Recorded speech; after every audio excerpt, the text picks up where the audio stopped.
Question 1 का वो है जी इंटरनल ट्रांसपोर्ट इन इनवर्टिब्रेट्स। ठीक है, अब बेटा इंटरनल ट्रांसपोर्ट में बेसिकली हम लोग पढ़ेंगे सर्कुलेटरी सिस्टम, वो सिस्टम जो क्या करेगा कि मटेरियल्स की, न्यूट्रंट्स की ट्रांसपोर्ट में काम आएगा पूरी बॉडी में। अब इनवर्टिब्रेट्स के अंदर ट्रांसपोर्ट कैसे होती है, किस तरह से न्यूट्रंट्स जो है उनकी बॉडी के हर सेल तक पहुंच रहे होते हैं, बेसिकली आज हमारे इस टॉपिक के साथ कंसर्न रहेगा।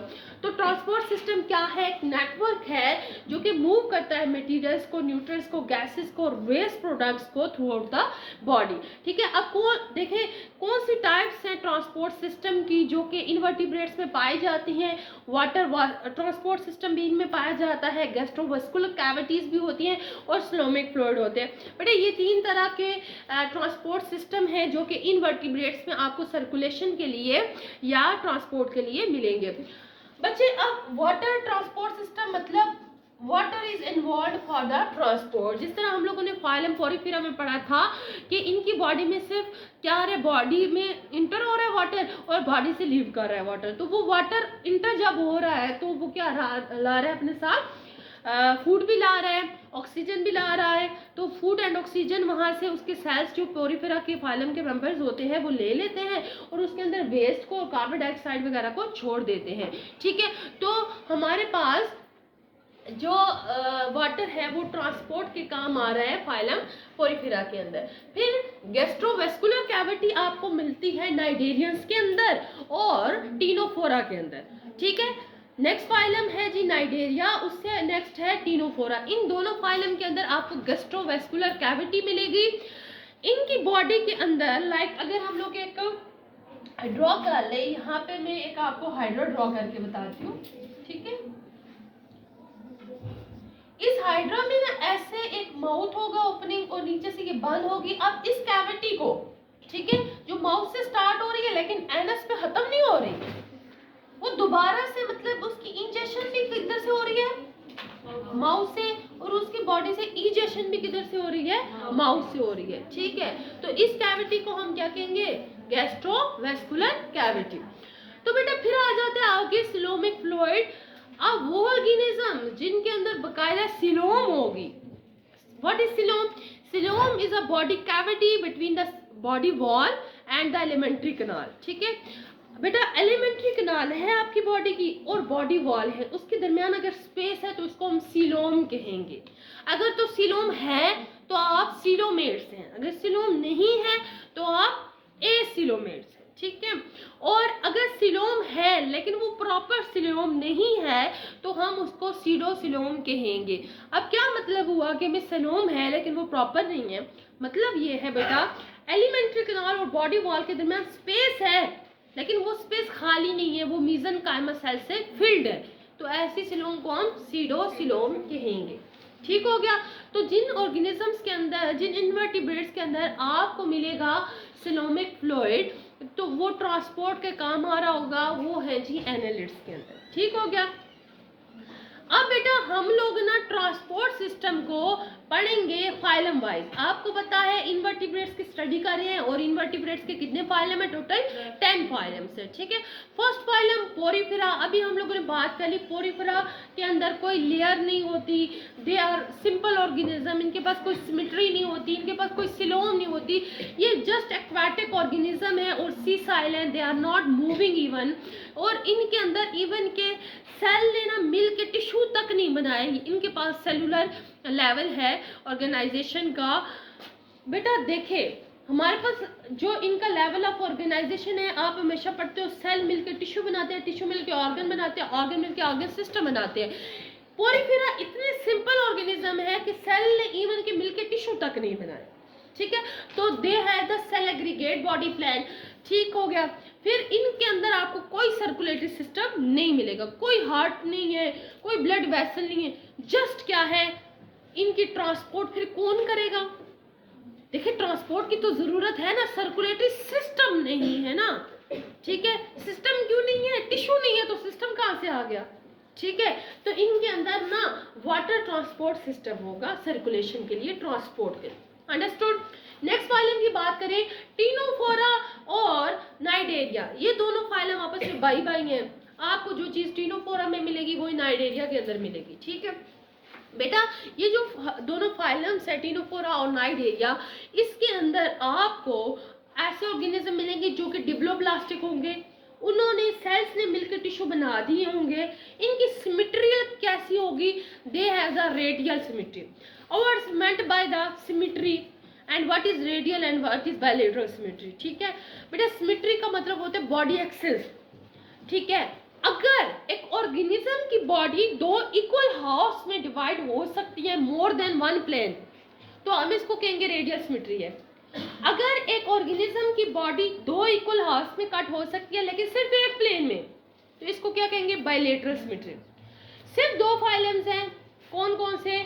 नाइडेरिया और टिनोफोरा, जिसके पास है जी रेडियल सिमेट्री। बाकी बेटा आगे स्टार्ट हो जाता है प्लेटिहेल्मिन्थेस से लेकर हेमिकॉर्डेट्स तक, बल्कि कॉर्डेट्स तक, सबके पास बायलेटरल सिमेट्री है। आप देख लें, आपके पास भी बायलेटरल सिमेट्री है। आपको खुद को देखें, आपको समझना इजी होगा। आपकी बॉडी को दो हाफ में मैं कट करती हूँ, एक प्लेन में कट होगी ना, इधर आ जाइए बेटा।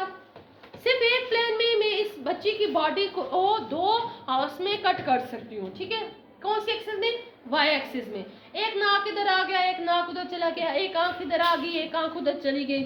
ठीक है, 32 दांतों में से आधे इस तरफ आ गए, कितने 16 इस तरफ आ गए, 16 उधर चले गए।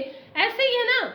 लेकिन क्या मैं इसको ऐसे काटूं अगर, किसमें? एक्स एक्सिस में, क्या इसकी बॉडी दो इक्वल हाउस में डिवाइड होगी? नहीं, सर वाला पोर्शन एक तरफ और टांगों वाला पोर्शन दूसरी तरफ चला जाएगा।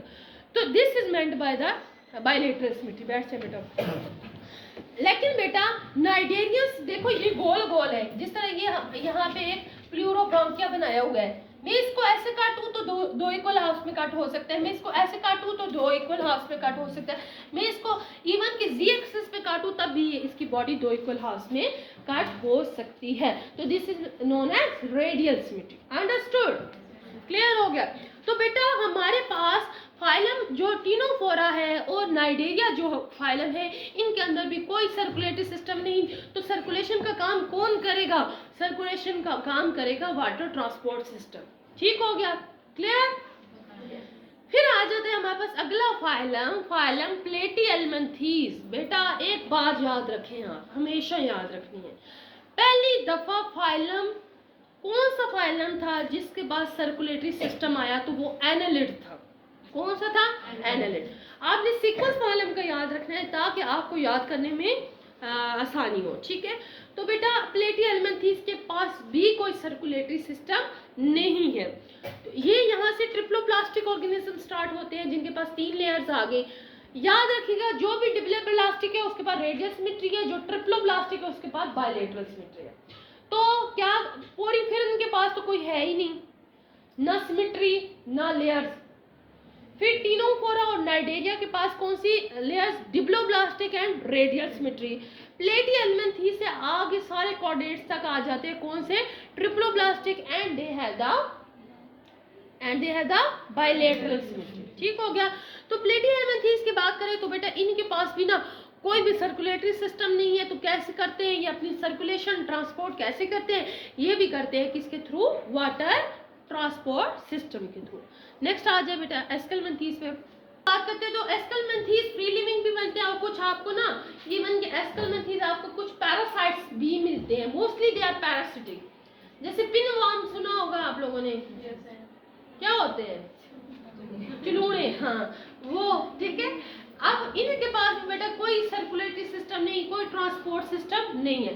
फर्स्ट टाइम सर्कुलेटरी सिस्टम आया एनालिड्स के पास और इसने जंप लगाया और इसने लिया अभी कौन सा circulatory system? Closed advance type का सर्कुलेटरी सिस्टम। बेटा याद रखिएगा, इनवर्टिब्रेट्स के अंदर सिर्फ इकलौता फाइलम जिसके पास क्लोज सर्कुलेटरी सिस्टम है वो एनालिड्स है। ठीक हो गया? बाकी उसके बाद कॉर्डेट्स के बाद क्लोज सर्कुलेटरी सिस्टम आया जैसे हमारे पास। अब what is meant by the closed end what is meant by the open circulatory system? बेटा अगर देखें ये हार्ट है, ये हार्ट है, ठीक है, इससे एयोर्टा निकल रही है, एयोर्टा से आर्टरीज निकल रही है, आर्टरीज जाके आर्ट्रियोल बना रहे हैं, आर्ट्रियोल जब एक सेल के अंदर घुसते हैं तो कैपिलरीज बना देते हैं, कैपिलरीज दोबारा मिलती हैं तो वेन्यूल बनता है, वेन्यूल मिलती है तो वेन बनती है, वेन मिलती है तो वेना कैवा बनती है और वो हार्ट में चली जाती है। तो यहाँ पे कहीं पे भी क्या ब्लड ने नहीं, हार्ट से निकला ब्लड अयोटा में आया, अयोटा से निकला आर्टरीज में आया, आर्टरी से निकला आर्ट्रियोल में गया, आर्ट्रियोल से गया तो किस में डिवाइड होके कैपिलरीज में, कैपिलरीज में सेल को दी ऑक्सीजन ग्लूकोज और सेल से उठाया वेस्ट, यूरिया उठाया और कार्बन डाइऑक्साइड उठाई और लेके चल के बना दिया वेन्यूल, वेन्यूल बाय निकली जब सेल से तो बना दिया उन्होंने वेन, वेन मिली तो बन गया vena cava, vena cava is the largest when of your body and aorta is the largest artery of your body and it enters into the heart. So when water never blood never leaves the blood capillaries, this type of the system is known as closed circulatory system.